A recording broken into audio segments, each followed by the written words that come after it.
Hello everyone, welcome back to Fight Age channel. Friends, before starting to watch this video, I would like to ask you to subscribe to my channel. Thanks for supporting me, guys. Bob Arum predicts Anthony Joshua Deontay Wilder and says that there is only one question. AJ and Wilder now have a clear path to face each other after many years of failing to do so. The two former champions could have once fought to crown the undisputed heavyweight champion, but talks fell apart and did so again whenever they were revisited. Since they have both been relieved of those world titles, the transatlantic clash is now back on the table. With Joshua coming through his latest test of Robert Helenius and Wilder having nothing penciled in, fans could see the heavyweight clash. That will likely be Build Don't Blink up next. Despite the intrigue, veteran promoter Bob Arum believes that there is zero jeopardy for one man. Speaking to Boxing Social early this year, the top-ranked cat said that the only unknown about the fight was when Wilder will knock Joshua out.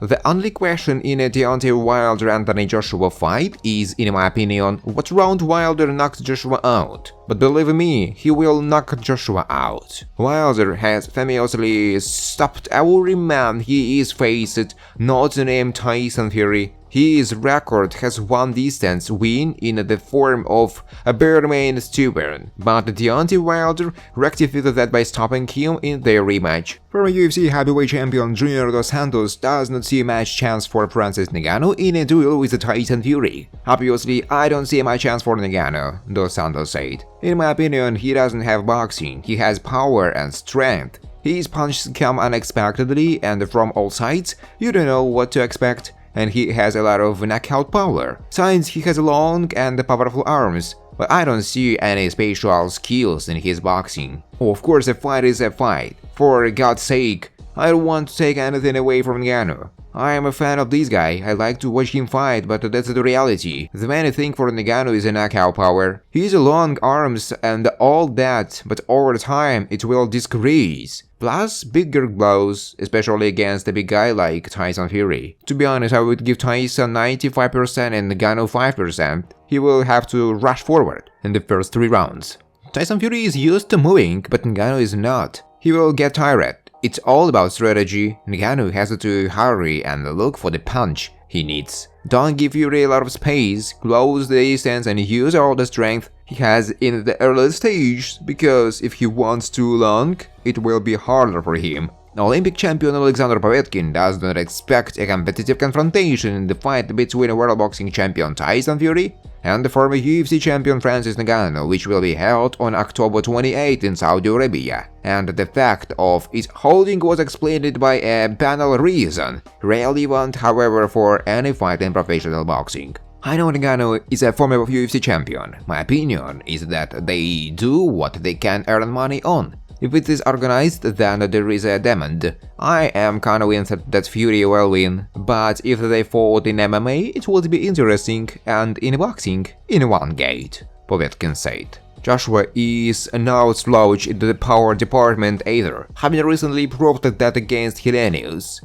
Although some feel he took his time to get there, when he fired, there was no getting up for the Finnish fighter. Now the stage seems set for a Saudi showdown between the pair, with final meetings being conducted soon. Barry McGuigan says Anthony Joshua should not go near. Heavyweight rival Anthony Joshua vs Deontay Wilder may just be the most intriguing matchup in the sport. What would that be for a world title? The two heavyweights seem to have finally agreed that it's the right time to face off after the years of a unification of the belts being possible. Now, both with a low death to the current champions, fans were promised it would happen this year. A shift in the boxing landscape in Saudi Arabia means that it's now not the case. Speaking to Boxing King Media, Hall of Fame fighter Barry McGuigan said that it was good, at least from Anthony Joshua's career point of view, that the fight talks have taken a hit.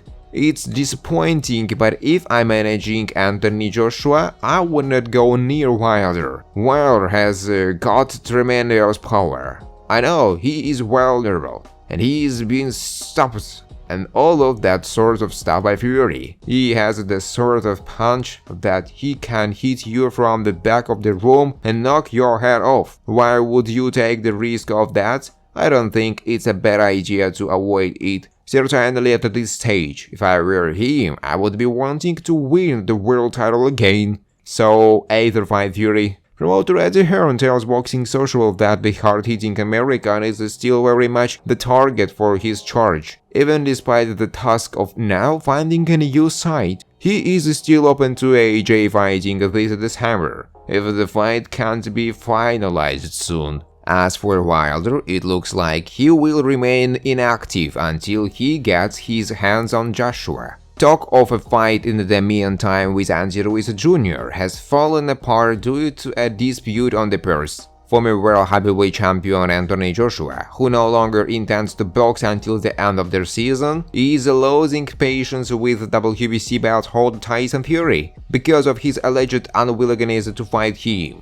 So far, Fury is linked to a fight against ring debutant Francis Ngannou, a UFC star. This meeting will take place on October 28, and if the insiders that Fury and Ngannou will also have a rematch are true, then Tyson probably won't have time for Joshua until 2025. When will the Joshua Wilder fight take place? According to representatives of both boxers, the fight is scheduled for January 28 and will be held in Saudi Arabia. There is a possibility that the fight will be postponed to February 4. The tournament even received a tentative name, Double Blow, but it is difficult to agree on holding one match, let alone two. The idea failed. The only advantage of the negotiations was that Wilder and Joshua gave their consent to the fight. The teams agreed that each of the boxers will hold one warm-up match. Anthony has already fulfilled his obligations.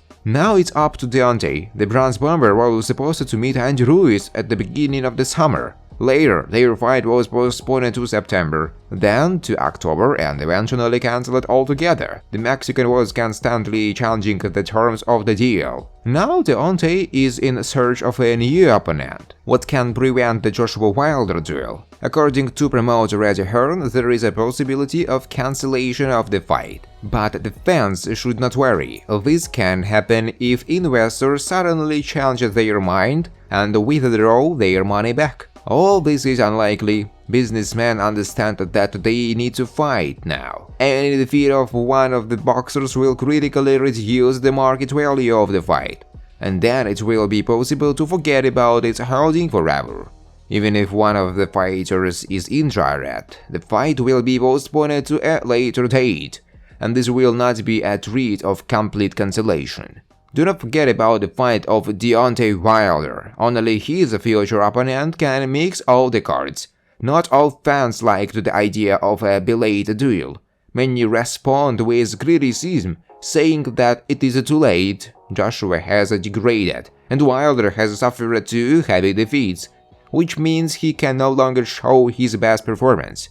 You can't argue with these facts, but this is not a reason to abandon such an interesting confrontation. In fact, this is a fight for the people. There are no titles at stake. The winner will not receive the recognition that he could have received a few years ago. Thanks for watching, guys. If you like this video, please subscribe to my YouTube channel.